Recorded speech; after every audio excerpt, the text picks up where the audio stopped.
Que nome poderoso nós temos.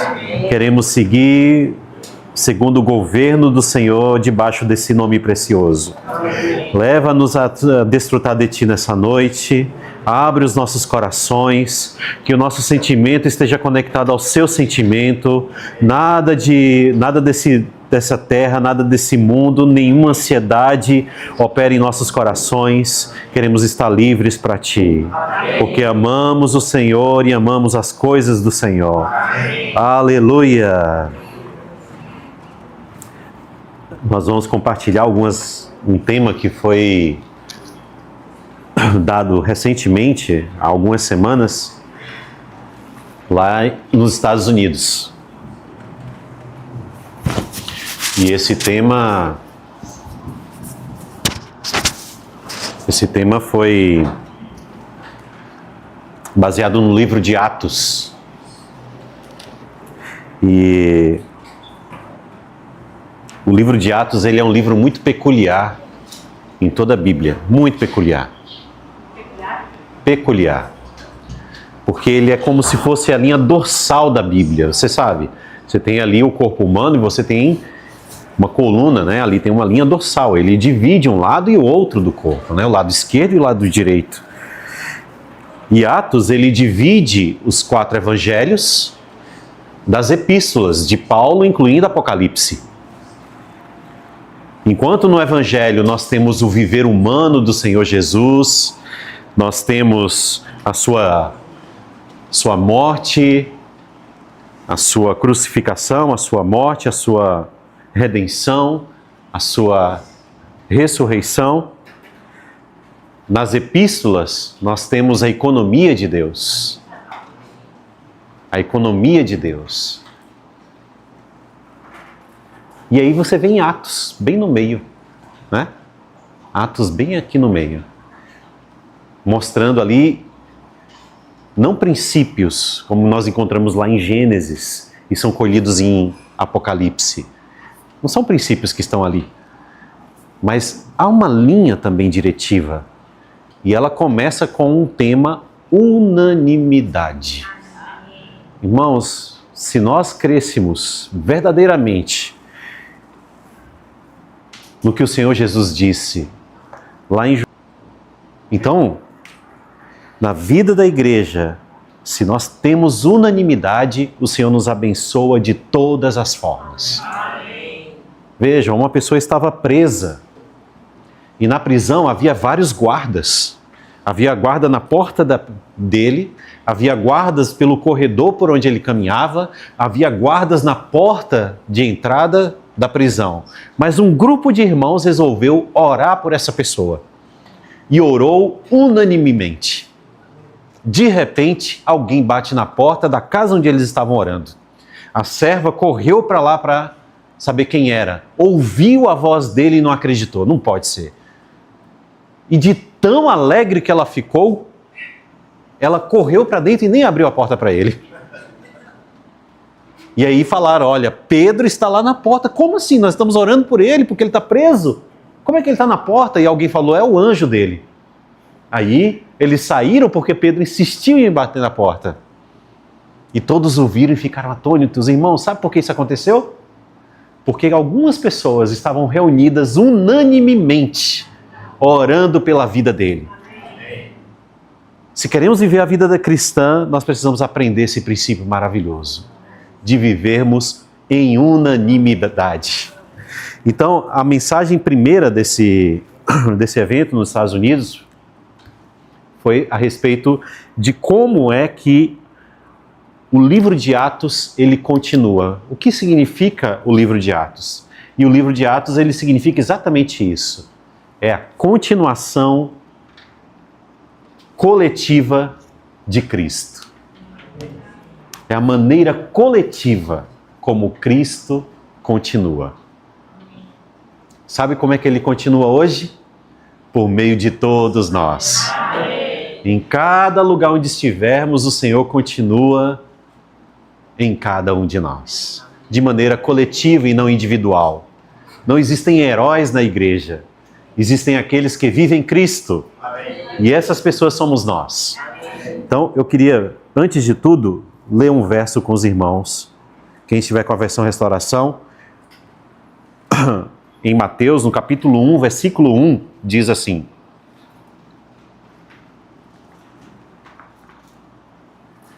livro da genealogia de Jesus Cristo, filho de Davi, filho de Abraão. Olha a primeira nota desse versículo. O primeiro e o último nome citado no Novo Testamento é Jesus. O que prova que Jesus Cristo é o tema e o conteúdo do Novo Testamento. A Bíblia é um livro de vida, e essa vida é uma pessoa viva. O Antigo Testamento fornece um retrato em tipos e profecias dessa pessoa maravilhosa, como aquele que haveria de vir. Agora, no Novo Testamento, essa pessoa maravilhosa já veio.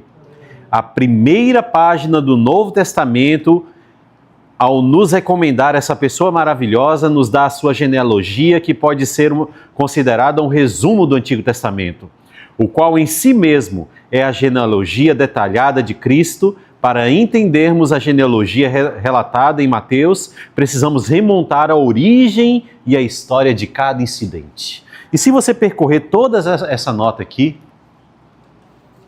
você vai ter um resumo maravilhoso, não só do Novo Testamento, mas também do Velho Testamento, só nessa primeira nota. E ela é rica, é preciosa. É essa palavra que aqueles discípulos, quando passaram a viver a vida cristã, essa palavra é que eles estavam desfrutando diariamente. Todos os dias, eles iam de casa em casa e ouviam a palavra do ensinamento dos apóstolos. Eles remontaram essa história ali da genealogia de Cristo enquanto eles estavam prosseguindo a sua caminhada cristã logo no início. Essa palavra, irmãos, essa palavra baseada no ensinamento dos apóstolos também é um ponto importante no livro de Atos. Então, na primeira mensagem, nós falamos, nesse evento nos Estados Unidos, nós falamos a respeito da continuação coletiva de Cristo. Cristo, no livro de Atos, é aquele que está sendo propagado, disseminado por toda a terra, pelo Espírito, esse Cristo ressurreto, que foi ascendido. Em sua ascensão, ele está sendo propagado pelo Espírito, por meio dos seus discípulos, para a edificação da igreja e do reino de Deus. Então, esse é basicamente o resumo do livro de Atos, né? E nessa continuação do livro de Atos, esse Cristo maravilhoso, ele foi lá atrás, em Isaías 42, era dito que o Senhor faria isso. Ele prolongaria os seus dias sobre a terra. Como é que o Senhor, então, está prolongando os seus dias? Ele não estava falando a respeito do seu aspecto eterno. Ele está falando do seu aspecto humano. Como é que o Senhor, então, ele prolongou os seus dias? Ele prolongou por meio do nosso viver humano. Nós estamos hoje repetindo, e não é só isso, nós estamos dando continuidade ao viver do Senhor na terra. E Paulo, ele fez isso muito durante o seu viver. Olha só, se você perseguir toda a história de Paulo, desde o momento em que ele foi salvo, né, e ali logo no início ele começou a causar uma certa confusão, depois que os olhos dele foram abertos ali por Ananias, Paulo já tinha alguns discípulos ali e ele começou a pregar, deixando todo mundo confuso. Então aqueles que amavam o Senhor queriam matá-lo, e aqueles que não amavam o Senhor também queriam, porque ele gerou uma certa confusão, até que então ele foi afastado e retornou para Tarso. E lá ele ficou um bom tempo, até que Barnabé foi lá e tirou ele de Tarso, levou ele para Antioquia, e lá, em meio a muita oração, o Espírito Santo separou Barnabé e Paulo. E eles partiram então para fazer a obra missionária, indo para todas as cidades dos gentios, e procurou por lá aqueles que poderiam receber o evangelho. Dali em diante, a vida de Paulo é cheia de histórias. O Espírito Santo estava ali, pessoas estavam ali, a palavra estava ali. Ele também passou por muitas situações difíceis, né? Foi preso, levado em um barco, o barco naufragou. Por causa dele, o Senhor protegeu todas as pessoas que estavam ali, estavam na mão dele, nas suas mãos. E depois ele foi para uma ilha, ali as pessoas vivendo ali da sua forma mística, acreditavam que ele era alguma coisa, uma cobra, um mordeu, e ele não morreu. Então todo mundo pensava, puxa, que pessoa, né? Ele curou alguns ali, muitos se alegraram, mas ele estava simplesmente continuando aquilo que o Senhor viveu sobre a terra. Assim somos todos nós, irmãos. O Senhor está continuando o seu viver em cada um de nós. A segunda mensagem falava a respeito desse aspecto da unanimidade. No capítulo 6, fala que a palavra de Deus, ela crescia poderosamente. Depois fala de novo no capítulo 12, e por fim ele fala também no capítulo 19. A palavra estava crescendo e crescendo. Mas isso tudo porque eles agiam unanimemente. Essa palavra unânimes, Paulo, quando estava escrevendo, ele escolheu o grego, era a língua mais falada e a língua mais rica da época, muito mais rica do que o hebraico, então ele preferiu escrever em grego. E ele usou a palavra sinfonel para representar unanimidade. Sinfonel, sinfonia. Irmãos, quando nós vivemos em unanimidade, é como se fosse uma música agradável para o Senhor.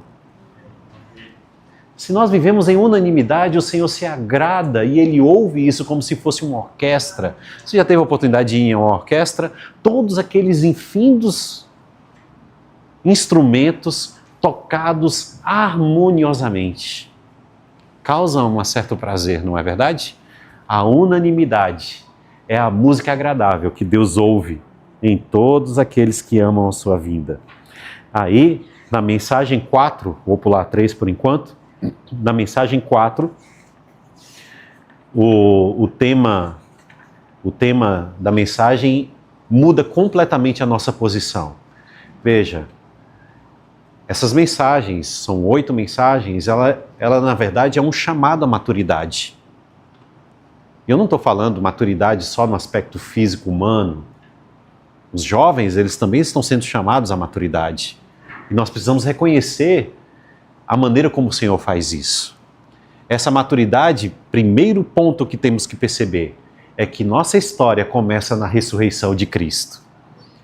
O nosso velho homem termina em sua morte, mas a nossa história como novo homem começa em sua ressurreição. Quando Paulo olha lá para falar aos Coríntios, ele diz, se Cristo não ressuscitou, é vã a vossa fé. É vã a vossa fé. Mas Cristo ressuscitou. O Senhor ressuscitou. Aqueles discípulos podiam prosseguir no Senhor porque havia alguém ressurreto.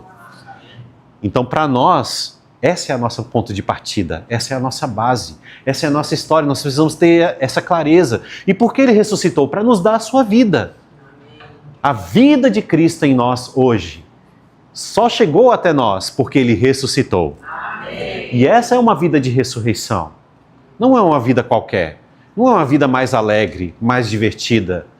Certa ocasião eu peguei um Uber e o motorista se chamava Elias. Aí eu abri a porta do carro e falou, olha, eu sei que você pode querer ir para outro lugar, mas eu preciso chegar em casa. Ele assustou. Não, mas eu te levo. Ah, que bom. Aí ele falou, mas por que você falou isso? Não, Elias, né? Pode ser que o carro saia voando, né? E vai para outro lugar. Aí dali, ele, como é que você sabia que eu era cristão? É o seu nome, eu me imaginei que fosse, né? Dali a gente teve uma longa comunhão pelo percurso, né? E eu falei para ele exatamente isso, que se nós queremos ser felizes nessa terra, nós devemos buscar a melhor profissão, o melhor emprego, né? A melhor cidade, melhor cidade para viver, o melhor país, porque tudo que nós temos é que está aqui nessa terra. Aí eu disse, mas nós temos, eu e você, uma pátria celestial. Porque Cristo ressuscitou. Irmãos, a nossa história toda é baseada nesse único fato.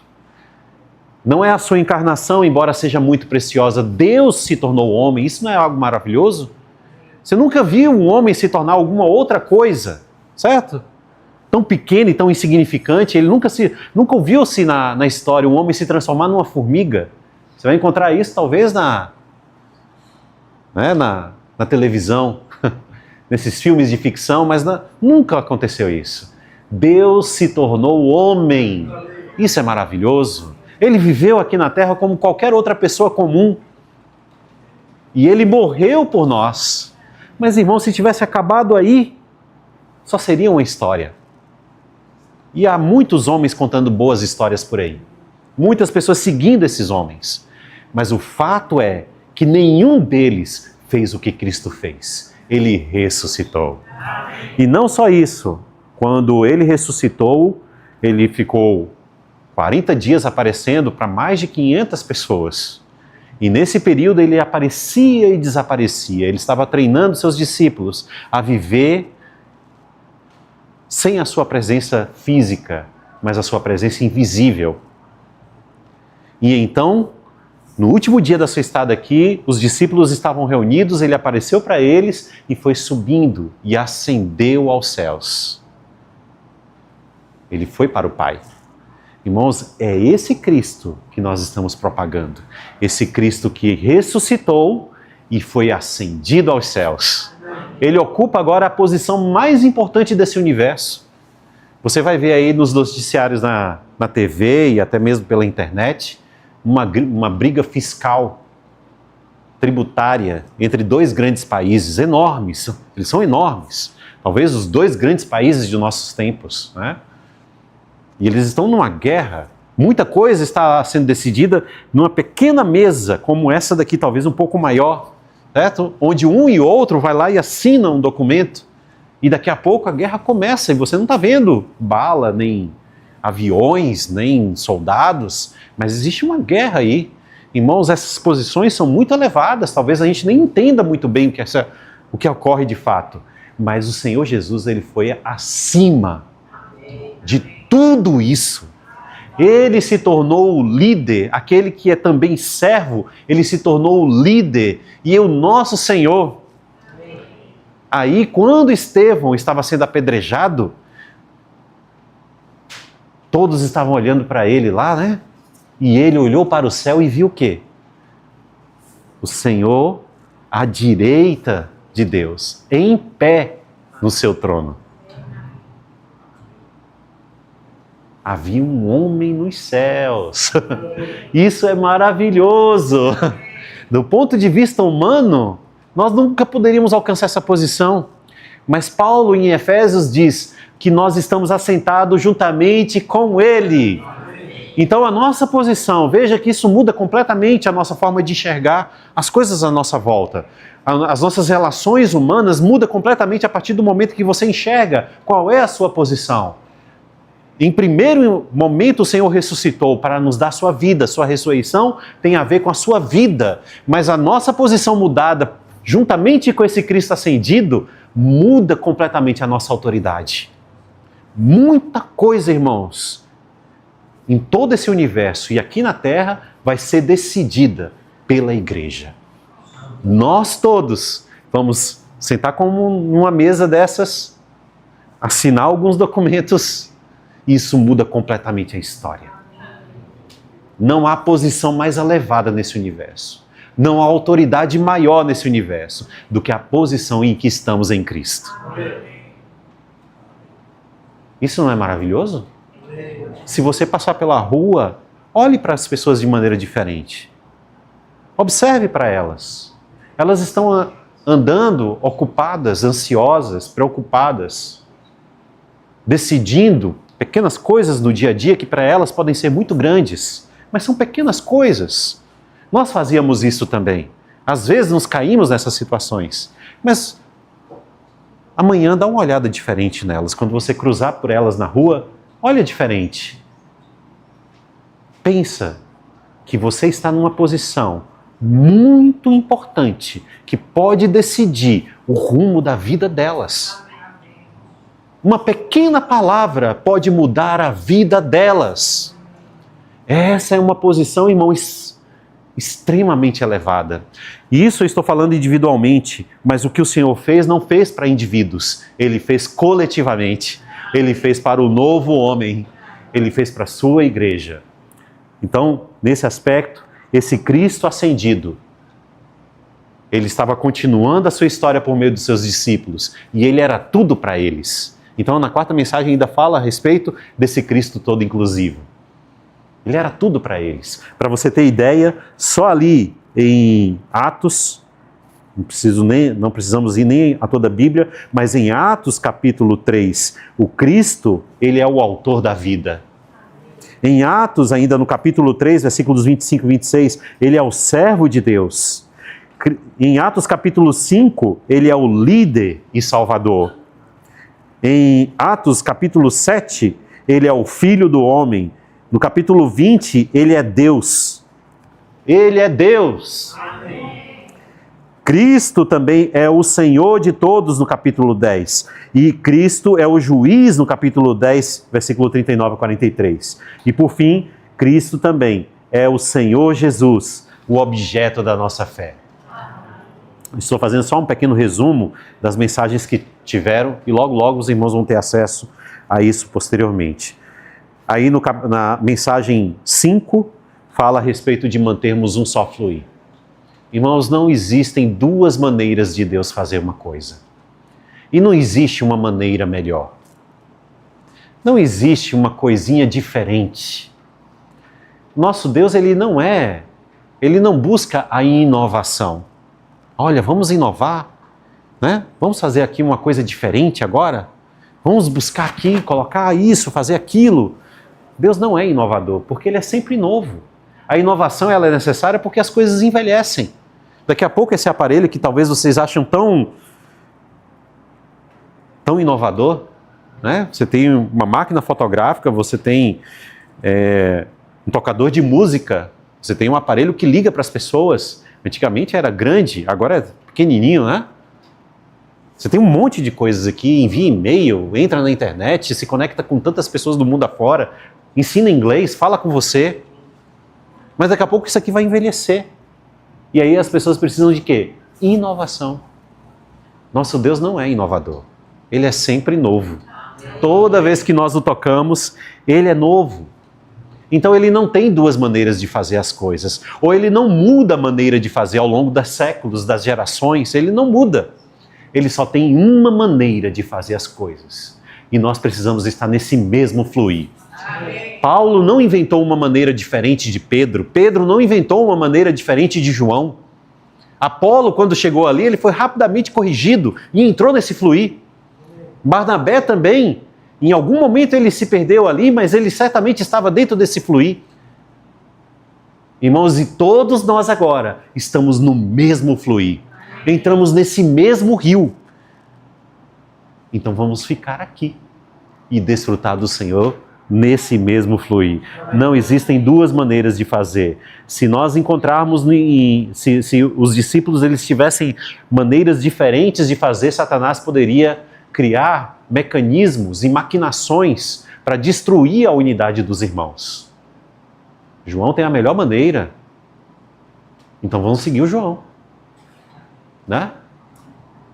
Agostinho tem uma maneira melhor, ele acabou de descobrir. Opa, João, desculpa aí, mas eu vou seguir o Agostinho. Não é? Irmãos, o Senhor não faz assim. Ele só tem uma maneira e um flui. E na mensagem 6, esse foi um bálsamo. Eu particularmente, até a mensagem 4, eu só chorava. Aí eu cheguei para um irmão e falei para ele, irmão, eu não sei o que faço, porque eu só estou chorando. Porque eu estou vendo que o Senhor está nos chamando à maturidade e não é um caminho que você pode retroceder depois que você toma a decisão. É uma outra posição. E eu estou olhando aqui para todas as coisas que eu vou ter que abrir mão e... Oh, Senhor, o Senhor está pedindo demais. Aí veio a palavra graça. Aquele irmão, quando me ouviu, ele disse o seguinte, você é um bem-aventurado. Porque quando chegar naquele dia, o Senhor vai enxugar dos seus olhos toda lágrima. Olha que palavra sábia. Ele podia me dar uma grande lição, poderia contar a história dele, mas ele só citou isso para mim. E nesse momento veio a palavra graça. Porque no livro de Atos, eles viveram debaixo da graça de Cristo. Não a graça que opera de forma a resolver todos os problemas, mas a graça que opera para aumentar o desfrute de todos eles. 70 anos depois que o Senhor nasceu, cerca de pouco menos que 40 anos depois que ele tinha ascendido aos céus, uma grande perseguição assolou a igreja. E muitos foram dispersos. Talvez você possa pensar que eles saíram cabisbaixos, deprimidos, chorando, mas a Bíblia fala que eles saíram pregando em todos os lugares e a palavra de Deus crescia e prevalecia. Muitas coisas aconteceram aqui nessa cidade recentemente. Eu conheço amigos meus que estão aqui ainda se recuperando em depressão. Mas para nós, irmãos, tudo tem um sentido muito maior. Porque amamos o Senhor e porque cremos nele, a graça dele para nós é abundante. Então essa é a maneira que eles seguiram debaixo da graça de Cristo. E aí a mensagem 7 fala que o Senhor ele continua a história divina por meio e entrelaçada com a história humana. Isso mostra que as coisas divinas acontecem ao mesmo tempo que a história humana acontece. Quer ver um fato? Um fato pequeno. Quando Saulo nasceu, ele nasceu numa cidadezinha muito pequena chamada Tarso. Mas todos os homens daquela época resolveram se agregar ao exército romano. Por conta disso, o imperador estabeleceu que aquela cidade, que não tinha nada a ver com Roma, era uma cidade de bárbaros, aquela cidade em particular, todos os que nascessem naquele ano poderiam ser romanos, cidadãos romanos. Mais tarde, Paulo ele foi preso e quando ele estava a ponto de receber a sua condenação, morte, ele falou, eu sou cidadão romano. E aquele período de tempo prolongou os dias de Paulo. Exatamente aquele evento que não podia acontecer na história, aconteceu. E o Senhor usou para prolongar os dias de Paulo. Sem esses dias, nós não teríamos a carta aos Gálatas, Efésios, Filipenses, Colossenses, Filemon. Não teríamos essas cartas, certo? E olha que preciosidade. O livro de Efésios, que coisa maravilhosa, não é verdade? Por causa disso, essa história humana se cruzando com a história divina, muitas coisas aconteceram. E o Senhor, ele precisa restaurar em sua mão aqueles que brilham, as suas estrelas. O Senhor precisa manter um grupo de pessoas que brilham, os seus vencedores hoje, que estão vivendo a vida cristã de uma maneira normal, praticando a vida da igreja, que é o corpo de Cristo, em prática, E essas pessoas, irmãos, nós precisamos ter o desejo de sermos incluídos nela, nesse grupo de pessoas. Eu tenho um forte desejo de que o Senhor cuide de mim e trate comigo ainda hoje, ainda nesse tempo, para a gente não ter surpresa lá na frente. Então nós precisamos rogar ao Senhor, Senhor, me trata agora, me edifica agora, me torna uma pedra edificável na tua igreja, que edifica e é edificável. Em nosso viver humano nós precisamos orar ao Senhor o tempo todo, Senhor, me torna essa parte do seu edifício, me encaixa ali dentro, quebra todas as partes que não te interessam e me coloca lá. Todos os dias precisamos nos apresentar ao Senhor dessa maneira, para que Ele possa continuar a sua história conosco. E por fim, o resultado desse viver humano era a produção de igrejas. Por onde Paulo passava, as igrejas iam sendo levantadas. Mas não só ele. A igreja de Antioquia veio daquela perseguição. Rapidamente lá enviou Barnabé até lá. Quando ele chegou, ele ficou maravilhado. Oh, que igreja maravilhosa! Os irmãos aqui desfrutam. Olha como eles amam a palavra. Hã? Se nós formos um bom testemunho do Senhor e amar o Senhor, muitas pessoas vão querer vir para Porto Alegre. Muitas pessoas vão querer vir. Olha, eu quero lá ver essa maravilha dos irmãos, o desfrute deles. Que coisa preciosa. Eles amam tanto a palavra que eles falam disso o dia inteiro. Eu vim no carro com o João, ele já começou a orar. Me deu um abraço, me cumprimentou e vamos orar. E nós seguimos orando. Olha que maravilhoso. Nós queremos ter esse viver, irmãos, de amar as coisas celestiais, amar as coisas do Senhor. E aí vem a mensagem 3, que é o que a gente vai falar agora, os irmãos podem seguir. Mas essa mensagem 3 fala a respeito da maneira como eles continuaram. Sabe como eles continuaram? Fazendo grandes obras? Não. Eles fizeram apenas 3 coisas. E são 3 pilares muito fortes: oração, Espírito e palavra. Oração, Espírito e palavra. Tudo que eles faziam estava vinculado a esse sentimento, onde eles oravam, eles buscavam a direção do Espírito e eles se enchiam da palavra. Quer ver? Vamos ler aqui Atos, capítulo 4, versículo 31. Vamos ler juntos esse versículo.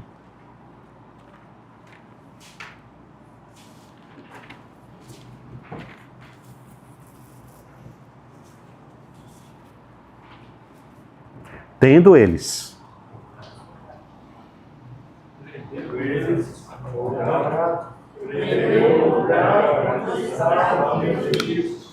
todos ficaram cheios do Espírito Santo e falavam a palavra de Deus com intrepidez. O que é que eles fizeram? Eles oraram. Ficaram cheios do Espírito Santo. E o que fizeram? Propagaram a palavra. Amém. Irmãos, se nós queremos ser testemunhas do Senhor, não temos que fazer nada. Não temos que fazer nada convencional. Não temos que pensar comercialmente, estratégia, táticas. Não, isso faz parte do caminho de Satanás. No nosso caminho, irmãos, nós temos oração. Nós nos enchemos do Espírito e falamos com intrepidez a palavra do Senhor. Então, para esses que estavam vivendo a vida cristã naquele momento, eles eram tais pessoas. Eu queria ler um trecho, antes da gente ir para o esboço, desse livro aqui, A Unanimidade para o Mover do Senhor. Atos nunca nos diz que o Espírito crescia e se multiplicava. Diz que a palavra crescia e se multiplicava. Há 3 passagens no livro de Atos a respeito do mover do Senhor por meio de sua palavra. O capítulo 6, que é o fim da primeira porção, em que os discípulos estavam vivendo a vida normal ali em Jerusalém. O capítulo 12, que é o fim da segunda porção, em que eles começaram a sofrer perseguição.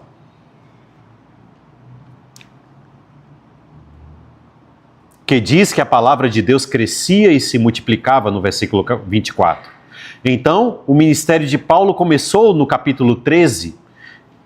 Finalmente, o capítulo 19, no fim de outra porção, diz que a palavra do Senhor crescia poderosamente e prevalecia no versículo 20 do capítulo 19. O mover do Senhor, por fim, não é ter algo que resulta no Espírito. O que fazemos, na verdade, é levar a palavra às pessoas. A palavra é o conteúdo verdadeiro, os verdadeiros elementos constituintes da economia neotestamentária de Deus. A palavra de Deus constitui o Novo Testamento da Bíblia e também a economia neotestamentária de Deus. Devemos orar para termos o Espírito com poder, para propagar a palavra. Aí eu queria ler só mais um trecho para os irmãos. que diz assim: não se limitem a pedir a Deus que lhes dê poder. O poder os aguarda. Vocês precisam ser limpos, tratados, purificados, corrigidos e disciplinados pelo Senhor. Nenhum servo do Senhor e nenhum irmão ou irmã pode lidar com o seu interior ou purificá-lo. Apenas o Senhor pode lidar com vocês diretamente. Devem permitir que Ele opere no seu interior todos os dias. Assim como precisamos lavar as mãos frequentemente, também precisamos ser purificados pelo Senhor frequentemente. Pregar o Evangelho é santíssimo e não pode ser pregado por ninguém cujas mãos estejam sujas. Precisamos nos achegar ao Senhor e abrir-lhe todo o nosso ser, a fim de que Ele nos discipline, nos ilumine e nos exponha. Examine o que que nos humilhe. O poder vem desse tipo de oração. Quando orarem, não estejam ocupados com a sua obra nem outras coisas. Não estejam ocupados sequer com a pregação do Evangelho. Vocês têm de manter totalmente disponíveis e abertos ao Senhor. Abram o seu ser ao Senhor. Concedam-lhe 10 minutos para lhes falar, iluminá-los, mostrar-lhes todos os seus pontos fracos, pecaminosidade, maldade, pensamentos impuros. Peçam-lhe que ilumine todo o seu ser para expor de maneira plena e absoluta a sua verdadeira condição. Esse tipo de oração os tornará eficientes. Não tem de fingir que são poderosos. Depois de terem sido purificados e disciplinados, quando abrirem a sua boca, todas as palavras serão palavras de poder. Tudo que sair da sua boca será poderoso. Até a sua voz será poderosa, porque a sua pessoa será poder. E isso será assim, por meio da sua oração. Vocês foram saturados pelo purificador. Só mais um pedaço. Vim para os Estados Unidos, seu irmão Lee falando. Vim para os Estados Unidos quando já tinha quase 60 anos. Imagina, você ir para um outro país sem conhecer a língua e iniciar um novo investimento. Um empreendedor de 60 anos. E pouco conhecimento do inglês falado. Mas creio que desde o primeiro dia em que vim para este país, fui de certa forma fortalecido, apesar do meu inglês não ser bom e o meu falar não ser tão eloquente. Um grande pregador chamado D.L. Moody não tinha muita instrução. Ajudava o seu tio numa sapataria quando o Senhor o chamou para pregar o Evangelho. Uma vez, depois de ter pregado a uma grande congregação, uma pessoa instruída lhe disse que sua gramática estava errada. Moody, com franqueza, disse àquela pessoa para ir pregar com a sua gramática correta e ver qual seria o resultado.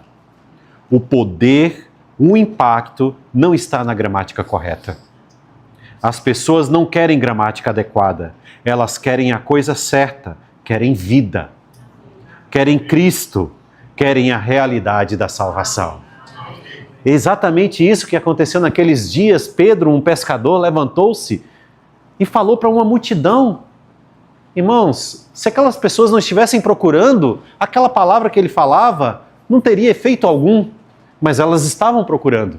E quando ouviram ele falar, elas disseram, achei. As pessoas estão procurando. Se queremos ser cheios de poder para falar livremente com a autoridade do Senhor, precisamos buscar esse que pode nos purificar. E é exatamente isso que fala os 2 pontos dessa mensagem. A primeira parte fala, vamos ler juntos? Podemos manter a unanimidade na restauração do Senhor, oração, espírito e palavra. Vamos ler o ponto 1. Podemos manter a unanimidade por meio da oração, do espírito e da palavra, para o mover de Deus. Temos de ser aqueles que trabalham fazem na palavra, laboram em oração, e são diligentes em meditar com o Espírito Santo. Trabalham na palavra, laboram em oração e são diligentes em lidar com o Espírito Santo. Se nós tivéssemos o tempo necessário para viver uma vida mais tranquila, todo minuto deveria ser dedicado à palavra do Senhor. Mas mesmo que você não tenha todo o tempo, todo aquele tempo que você ainda tem disponível, ele precisa ser dedicado à palavra do Senhor. Nós precisamos ser encharcados com a palavra, nutridos com a palavra. Se você quer falar às pessoas, você não vai conseguir fazer isso estando vazio. Você precisa ser cheio da palavra de Deus. Muitas pessoas param a sua vida para estudar grandes coisas. Há pessoas preocupadas agora com o universo, porque eles acham que o nosso planeta ele não vai durar muito tempo. Então eles querem ir para outros lugares. A população está crescendo. Segundo as estatísticas, nosso planeta ele suporta até 10 milhões de pessoas. Nós já somos quase 8. 10 bilhões. Nós somos quase 8. Né? Então daqui a pouco o nosso planeta não vai suportar. Então muitas pessoas estão estudando. Elas gastam a sua vida inteira fazendo graduação, mestrado, doutorado, pós-doutorado e todos os dias elas vão ao trabalho lá na NASA se dedicar a estudar o universo. Se tem alguma possibilidade de a vida continuar em outro planeta. Sabe o que nós devemos fazer com o nosso tempo, irmãos? Nós devemos dedicar a palavra de Deus. Amém. E é impossível uma pessoa ser cheia da palavra e não falar. É impossível, irmãos. A primeira pessoa vai ser o seu alvo. Quando você estiver cheio da palavra, você vai querer falar isso para alguém. Em geral, a minha esposa é o meu primeiro alvo. Quando eu termino, eu cheguei da conferência, ela sentou do meu lado e eu falei, eu preciso te falar. Eu preciso te dizer. Ela falou, não, mas eu tenho que fazer isso. Não. Depois a gente faz. Eu te ajudo ali, mas fica aqui na minha frente. Ela foi o meu primeiro alvo. Depois dela, eu mandei áudios para vários irmãos. Olha, eu desfrutei isso daqui. Porque eu tinha que fazer com que aquela palavra se constituísse dentro de mim. É impossível uma pessoa estar cheia da palavra e não ministrar. Todo mundo que passar à sua frente vai ser alvo dessa pessoa. E é exatamente isso que acontecia ali em Atos. Todas aquelas pessoas estavam cheias da palavra. E por isso a palavra crescia. Porque mais pessoas ficavam cheias da palavra. Eles falavam e contavam com a simpatia de todo o povo. Todo mundo olhava, nossa, que coisa interessante. Eu quero isso aí também. Onde é que tem? Elas iam junto com eles. E eles se enchiam da palavra. Você quer fazer com que a igreja em Porto Alegre cresça em número? Se encha da palavra. Esse é o caminho mais simples e é o único caminho que nós temos. Vocês não precisam fazer mais nada. Não façam artes no Facebook. Não precisa fazer nenhum tipo de propagação usando as estratégias desse mundo. Simplesmente ministre às pessoas que estão ao seu redor. Essas pessoas certamente vão se simpatizar com o seu falar. Porque ele não é um falar comum. Não é um falar menor, sem nenhuma autoridade. Não é como qualquer outro tipo de filosofia por aí. Ela tem um vocabulário muito, muito valioso. É um vocabulário elevado. Quem à sua volta fala sobre desfrutar? Todo inclusivo. Deus triuno. Incorporado. Não é? Irmãos, nós temos um vocabulário muito elevado. Porque nós falamos de um assunto muito elevado. E as pessoas querem ouvir a respeito disso. Item A, vamos ler juntos.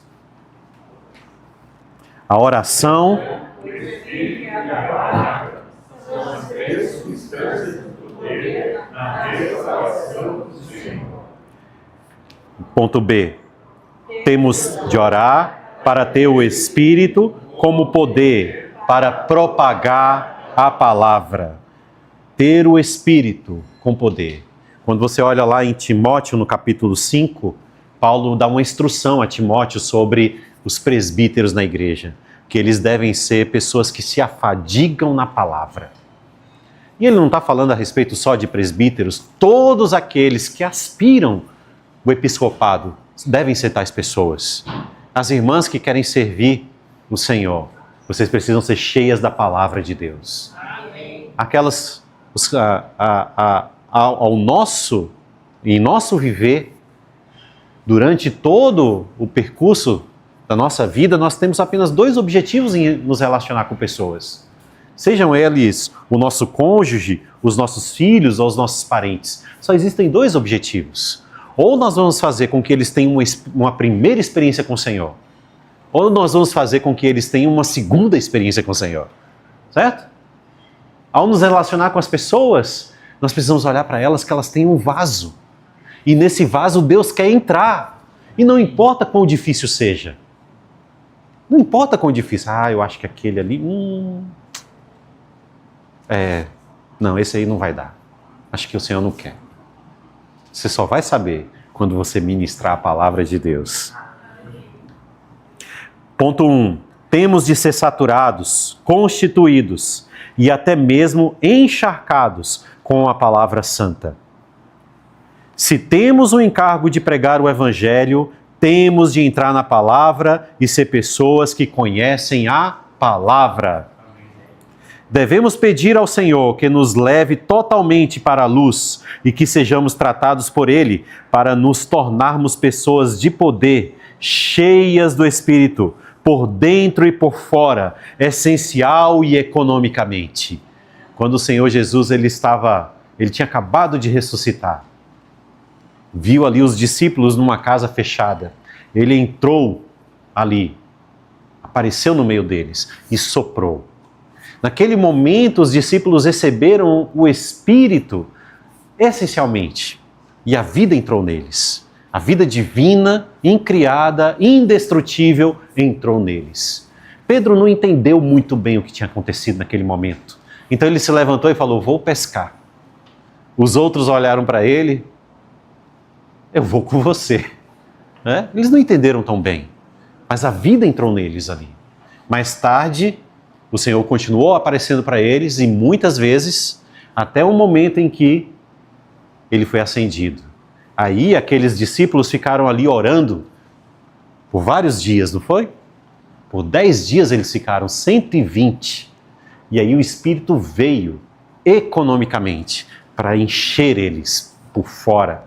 Então eles estavam cheios do Espírito essencial e por fora também eles estavam cheios do Espírito econômico, para eles executarem a administração divina. Então, a vida que o Senhor, em ressurreição, distribuiu era uma vida essencial para eles. Mas em termos de autoridade para executar a sua economia, o Senhor também veio sobre eles. Os primeiros discípulos, no item C, não poderiam ter mantido a unidade se tivessem maneiras, meios, agentes ou substâncias diferentes para realizar a obra do Senhor nesta terra. Para manter a unanimidade singular, todos nós precisamos aprender a fazer a mesma coisa da mesma maneira. Vamos ler o item D? Não devemos pensar em seguir outro caminho, que não seja a oração, o Espírito e a palavra. Qualquer outro caminho causará dissensão e divisão. Qualquer outro caminho. Irmãos, não tem outro caminho melhor. E você pode olhar, se tivéssemos um local de reuniões aqui, de repente alguém falasse, olha, eu gostaria de usar o local de reuniões para fazer um tipo de evento no local. Um evento qualquer. Uma tarde divertida para as crianças toda quinta-feira. Certo? Talvez alguns falassem assim, olha que boa ideia. Né? Mas aí, com o passar do tempo, toda quinta-feira, alguém precisaria do local de reuniões. E aí, de repente, aparece lá alguns que, a ideia foi boa naquela época, eu acho que agora não é mais. Mas se você falar, toda quinta-feira nós vamos ter pregação do Evangelho para ministrar a palavra da vida, não tem discórdia sobre isso, não é? A palavra é uma coisa, irmãos, maravilhosa que une os irmãos. Todos são unânimes ao ministrar a palavra. Vamos reunir para orar ao Senhor. Vamos nos reunir para nos encher do Espírito. Então, essa era a condição, não tinha outra maneira diferente. Eles não criaram outros mecanismos. Esses três eram os pilares ali. No item 2, vamos entrar agora no item 2, a santificação.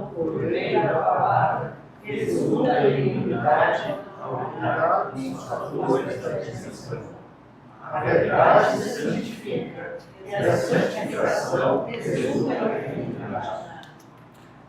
A verdade santifica. O capítulo 17 de João é um capítulo maravilhoso. Ali você tem o capítulo 14, falando a respeito daquela criança, né?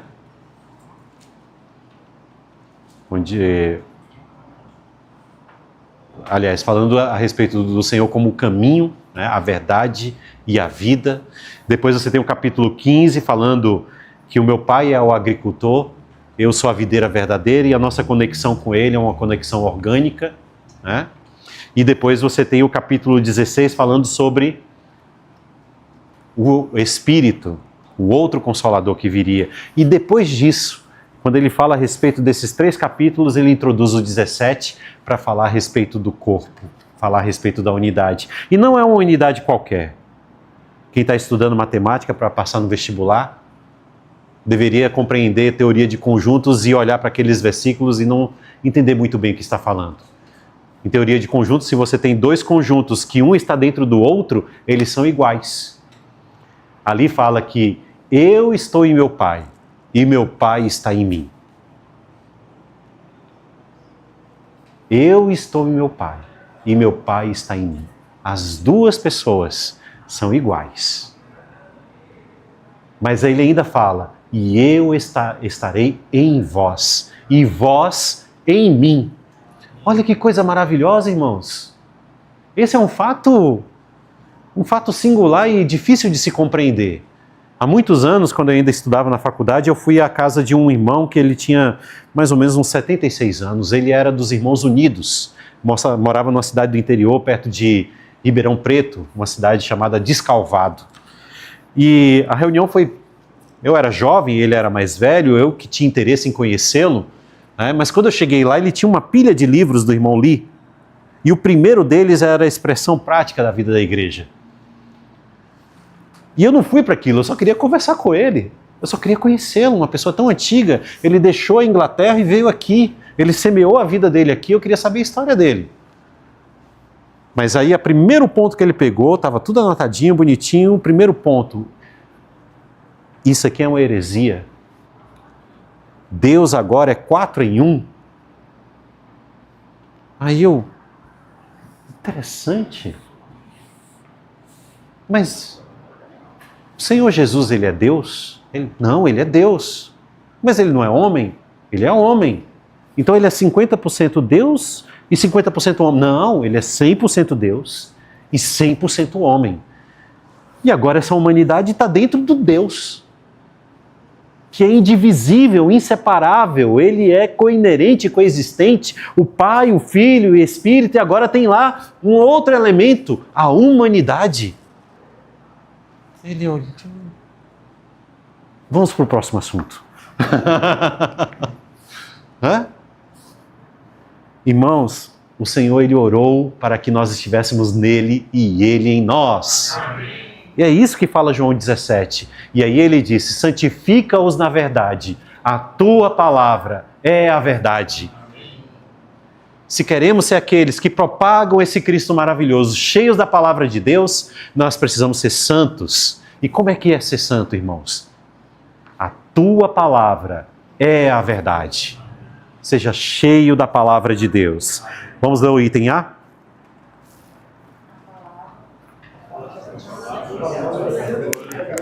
o Espírito Santificador, a vida santificadora e o Deus santificador são todos um. Portanto, se estamos sendo santificados, somos espontaneamente, porque todos os fatores de divisão são removidos. Todos os fatores de divisão são removidos. O Senhor, ele precisa ter um canal limpo, livre para ele passar. A fim de ministrar a palavra em todo lugar, ele precisa ter um canal limpo e livre para ele passar. Todos os dias também, nós precisamos nos apresentar ao Senhor. 10 minutos, 15 minutos, Senhor, me purifica nesse dia. Me lava com o teu sangue precioso. Tira de mim tudo aquilo que pode impedir o Senhor fluir, porque eu quero falar às pessoas. O item B. João 17, 17, 16, vemos que a santificação resulta da unidade divina, porque essa santificação nos mantém no Deus triuno.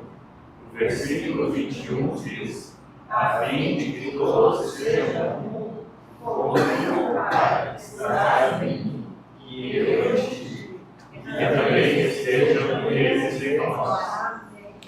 Essa santificação, ela nos mantém no Deus triuno.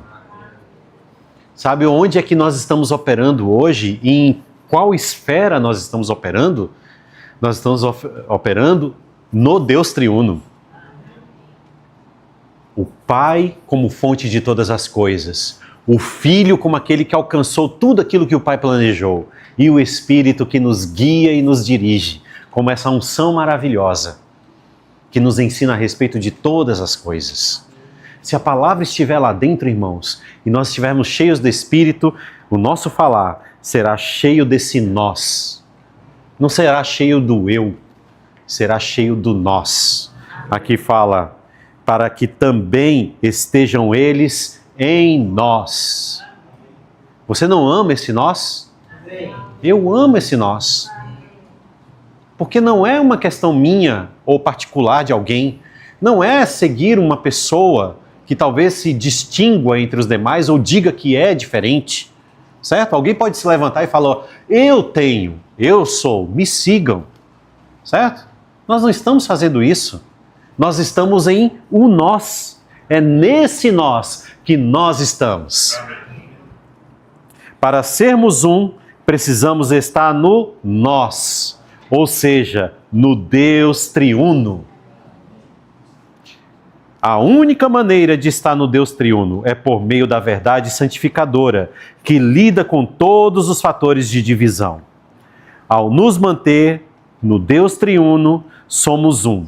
Mas sempre que estamos fora do Deus triuno, estamos imediatamente divididos. Até mesmo dentro da nossa casa. Você pode lidar com seu familiar mais próximo, no meu caso a minha esposa, de uma maneira em que você não esteja no Deus triuno e de repente está tudo dividido. Né? As esposas, elas amam quando os maridos cuidam dos filhos e dão atenção total a eles. Certo? Eu tenho um filho de 6 anos e quando eu chego em casa, eu não posso cuidar de nenhuma outra coisa senão ele. Vamos brincar, vamos tomar banho, e a minha atenção tem que ser toda para ele, porque ali do lado tem alguém que está olhando para mim, para saber o que eu estou fazendo, certo?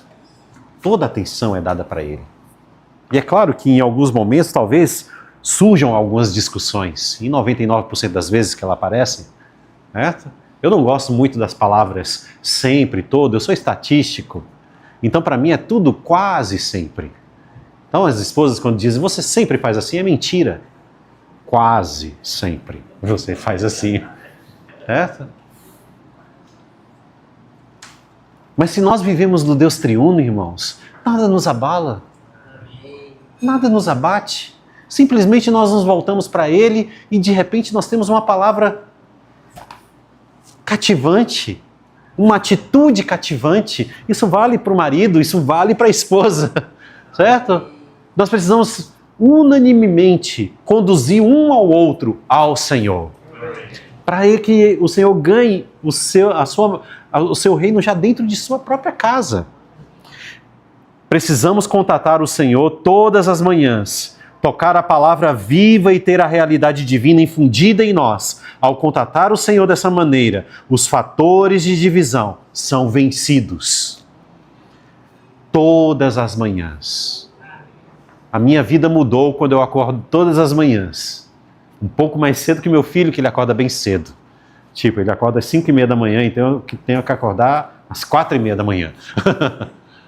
A minha vida mudou depois que eu comecei a tocar a palavra viva, logo cedo de manhã. Se os irmãos não têm esse problema, o seu cedo é diferente do meu. Pode ser às 6 da manhã, pode ser às 8 da manhã, mas quando vocês acordam de manhã, a palavra precisa ser o nosso primeiro alimento. Amém. Quando os fatores de divisão em nós são mortos pela verdade santificadora, somos introduzidos na unidade genuína, pois a santificação nos mantém no Deus triuno. Ponto 6. A santificação pela palavra da verdade resulta na unidade do corpo de Cristo, que é a unidade ampliada do Deus triuno. Vamos entrar no item C, os irmãos podem ler. A4.